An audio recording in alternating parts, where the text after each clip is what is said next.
பார்க்குறது வந்து பிளாஸ்டிக் பூ கிடையாதுங்க, ரவி எண்ணெய் பூக்கள்.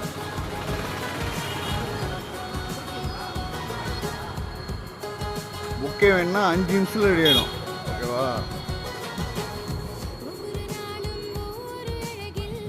கனகாம்பரம் பூவை பார்த்தாவே லவ் ஞாபகம் வந்துடும். சூப்பராக இருக்கும். மல்லிப்பூலேயே ரோஜா பூச்சி கட்டினா அப்படி தானே இருக்கும். சமத்தையாக இருக்கும். வீட்டுக்கு வாங்கிட்டு போனால் வச்சிங்க சூப்பராக இருக்கும்.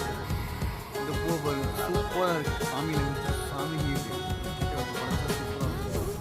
நாளைக்கு வந்து பெரியாருக்கு நினைவு நாளுக்கு வந்து நம்ம ரவி எண்ணெய் பூக்களில் வந்து சூப்பரான மாலை ரெடி ஆகிட்டு இருக்கு. இதான் பார்த்துட்டு இருக்கீங்க. படம் பூஜைலாம் போட்டால் கண்டிப்பாக இந்தமாரி மாலை வாங்கலாம். சூப்பராக இருக்கும் பார்க்குறதுக்கு. அப்படியே பார்த்துக்கிட்டே இருக்கோம். நம்ம தலைவரும் வேறு லெவலு.